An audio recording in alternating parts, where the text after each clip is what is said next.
எழுத்து என்பது மொழியின் வரி வடிவம் இல்லையா? பேச்சு என்பது மொழியின் ஒலி வடிவம். அவ்வளோதான். புத்தகத்தில் இருப்பதைத்தான் நீங்கள் படிக்கிறோம். ஆனால் ஒலி வடிவத்தை நம்பி நீங்கள் வரலாற்றை தீர்மானிக்க முடியாது. 3500 ஆண்டுகளுக்கு முன்பு மனிதர்கள் பேசிக்கொண்டதை யார் பதிவு செய்து வைத்திருக்கிறார்கள்?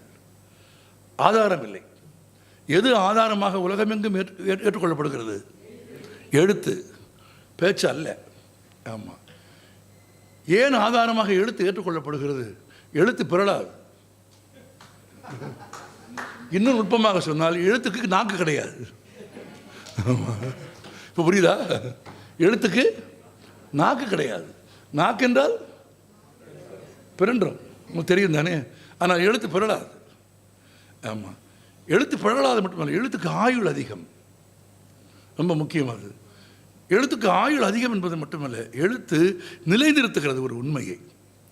அதன் அழியாத்தன்மையை எழுத்து கொண்டு வந்து சேர்க்கிறது. எழுத்து கண்டுபிடிக்கப்பட்ட பிறகுதான் நீங்கள் ஒன்றை நினைவில் வைத்துக் கொள்ளுங்கள், உலகத்தின் மொத்த அறிவும் பதிவாக ஆரம்பித்தது. எழுத்து வந்ததற்கு பிறகுதான் பதிவு.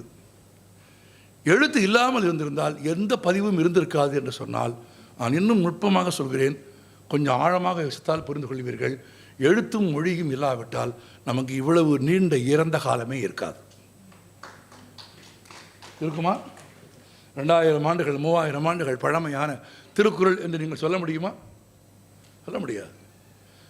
எழுத்துக்கு ஒரு யுனிவர்சாலிட்டி உண்டு, உலகளாவிய தன்மை எழுத்துக்கு உண்டு. திருக்குறளை நீங்கள் எங்கே வாசித்தாலும் அது திருக்குறள் தான் இல்லையா? வேறு மொழியில் நீங்கள் மொழி மாற்றம் செய்து வாசித்தாலும் அது மாறாது, மாறாத்தன்மையுடைய ஆகும். ஆனால் திருக்குறளை பற்றி பேச சொன்னால் ஆள் கொண்டு பேசிடுவான் இல்லையா?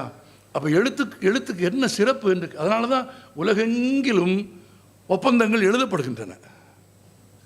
ரொம்ப முக்கியம். இப்போ எழுதப்படுவதால் ஒப்பந்தங்கள் காப்பாற்றப்படுகிறதா என்று கேட்டால் அதற்கு நான் உத்தரவாதம் கொடுக்க மாட்டேன். ஆமாம், என்ன கேட்டால் 2 யோக்கியர்களுக்கு இடையில் ஒப்பந்தமே தேவையில்லை இல்லையா? தேவையா? போதும் சொல்லுவாங்க நம்ம ஊரில். 2 யோக்கியர்களுக்கு இடையில் ஒரு ஒப்பந்தம் தேவையே இல்லை. 2 அயோக்கியர்களுக்கு இடையிலும் ஒப்பந்தம் தேவையில்லை.